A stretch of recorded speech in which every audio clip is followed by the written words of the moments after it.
இங்கு யாராவது செத்துப் போவார்களா என்று நான் கேட்ட கேள்விக்கு தூதன் பதில் சொன்னான். இங்கு மரணம் என்பதே கிடையாது. பூமியில்தான் மரணம். இங்கு வெற்றி என்பது எதிரிகளை செயல் இழக்கச் செய்வது.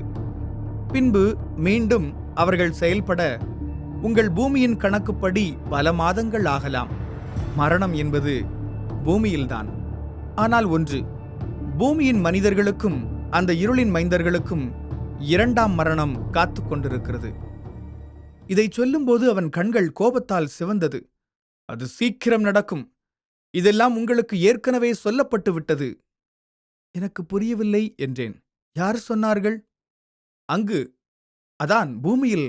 இதை பற்றியெல்லாம் யாரும் பூமியில் பேசுவதே இல்லையே என்றேன். அவன் சிறிது நேரம் அமைதியாயிருந்தான். பின்பு அவனே பேசினான். அதற்கு முன் எழுந்து நின்று பின்பு முகம் குப்புற விழுந்து பணிந்தான். நான் புரிந்து கொண்டேன், இவன் கடவுளைப் பற்றி ஏதோ பேசப்போகிறான் என்று. சரி, பேசட்டும் என்று காத்திருந்தேன். தூதன் தொடர்ந்தான். இருளின் மைந்தர்கள் அழிக்கப்பட வேண்டியவர்கள்.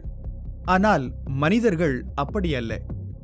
பரிசுத்தர் உங்களுக்கு எல்லாமே நன்மையாகத்தானே செய்தார். ஆனால் நீங்கள் அவரை தொடர்ந்து அவமானப்படுத்திக் கொண்டே இருக்கிறீர்கள். ஆனாலும் பரிசுத்தர் உங்கள் மீது அளவு கடந்த அன்பையும் இரக்கத்தையும் காட்டுகிறார் என்றான். மனிதர்கள் அவரை அப்படி என்ன அவமதித்தார்கள் என்றேன். அவன் என்னை கோபமாக பார்த்தான். ஒன்றா இரண்டா? இப்போது நீ வழிநெடுக கண்டு கொண்டே வருகிறாயே. எல்லாவற்றையும் படைத்தவர் அவர். உங்களுக்கு பூமியிலே உயிர் வாழ தேவையான எல்லா வசதிகளையும் செய்து கொடுத்தார். ஒரு காரியம் நினைவில் வைத்துக்கொள். நீ பூமியில் கண்ட அறிவியல் படைப்பு அத்தனையும் முன்பு எங்களிடம் பழக்கத்தில் இருந்தவைதான். இனி மனிதன் கண்டுபிடிக்கப் போவதும் அப்படியே. இவையெல்லாம் எங்களை பொறுத்தவரையில் மிகவும் பழமையானது. இங்கு உள்ள எல்லா கருவிகளும் தினமும் மாறிக்கொண்டே இருக்கும். நான் தினம் என்று சொல்வது நீ விளங்கிக் கொள்ள வேண்டும் என்பதற்காகவே. நான் கேட்டேன், ஓ, இங்கு கடிகாரம் உண்டா? இருக்கிறது. அது ஒருமுறை சுழன்று வர உங்கள் கணக்கின்படி 1000 வருடம் ஆகும். அப்படியென்றால் உங்கள் வாழ்நாட்கள் எவ்வளவு அற்பமானது என்று எண்ணிப்பார் என்றான். மிக குறைவுதான், சந்தேகமே இல்லை. அது சரி, உங்கள் ஆயுள் எவ்வளவு நாள் என்றேன்.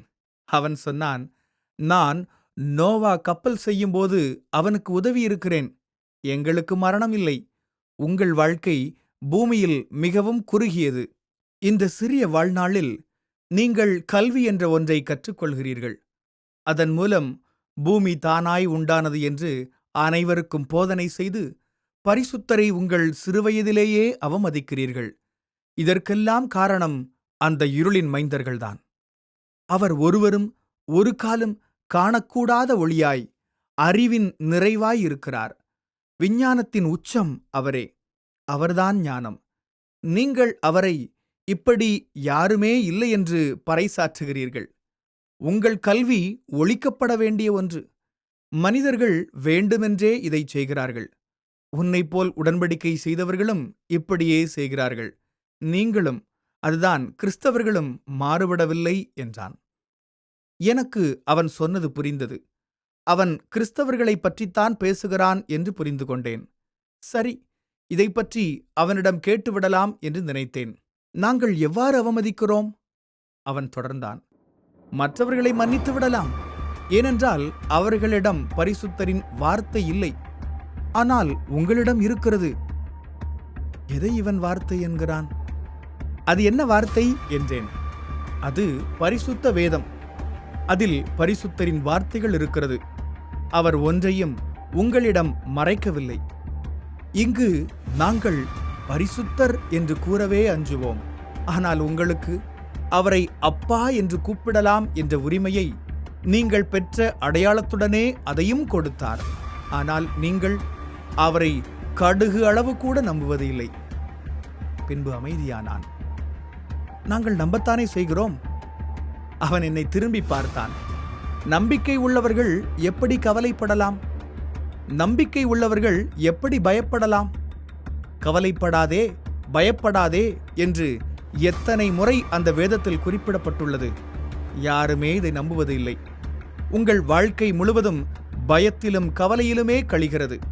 ஆனால் பெயரில் மட்டும் விசுவாசி என்கிறீர்கள். நான் ஒரு காரியம் சொல்கிறேன் கேள். இங்கே உன்னோடு இருக்கும் நாங்கள் 5 பேர் போதும்.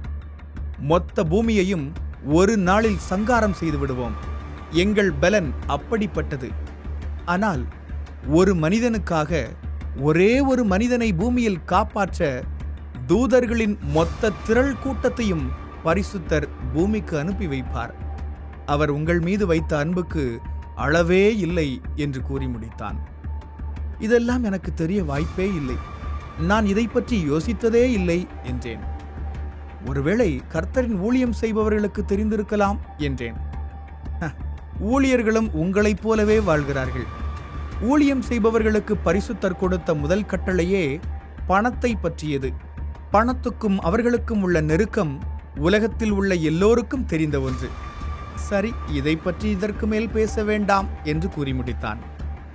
நான் தொடர்ந்தேன். சரி, உலகத்தின் பற்று அதிகம் இருந்தால் என்ன நடக்கும் என்று கேட்டேன். உனக்கு நேர்ந்தது போல் அவர்களுக்கும் நடக்கும் என்றான். எனக்கு நடந்தது போல என்றால் விளங்கவில்லையே என்றேன். உன் உயிர் உடலை விட்டு நீங்கும்போது உனக்கு வலித்ததல்லவா? அதுபோலவே அவர்களின் உலக ஆசை அதிக வலியையும் வேதனையையும் இன்னும் அதிகமாய் உருவாக்கும் என்றான். என்ன செய்வது? எல்லாம் முடிந்துவிட்டது. என் வீடு இப்போது எப்படி இருக்குமோ தெரியவில்லை என்று கவலையுடன் அவனிடம் கூறினேன். அந்த தூதன் என் கண்களை பார்த்தான். மெதுவாக கேட்டான், நீ உன் வீட்டை இப்போது பார்க்க வேண்டுமா என்று. ஆம், பார்த்தால் நன்றாக இருக்கும். என் மனைவி அதிக சோகமாயிருப்பாள் என்றேன். கட்டாயம் பார்க்க வேண்டும் எனின் காட்டுகிறேன் என்றான். எனக்கு ஆர்வம் அதிகமானது. சரி, காட்டுங்கள், பார்க்கிறேன் என்றேன். அந்த தூதன் என் இருக்கைக்கு முன்னே இருக்கின்ற கண்ணாடி திரை முன்னே தன் கையை நீட்டினான். திரை ஒளிர்ந்தது. திரையில் என்ன? அடுத்த அத்தியாயத்தில்.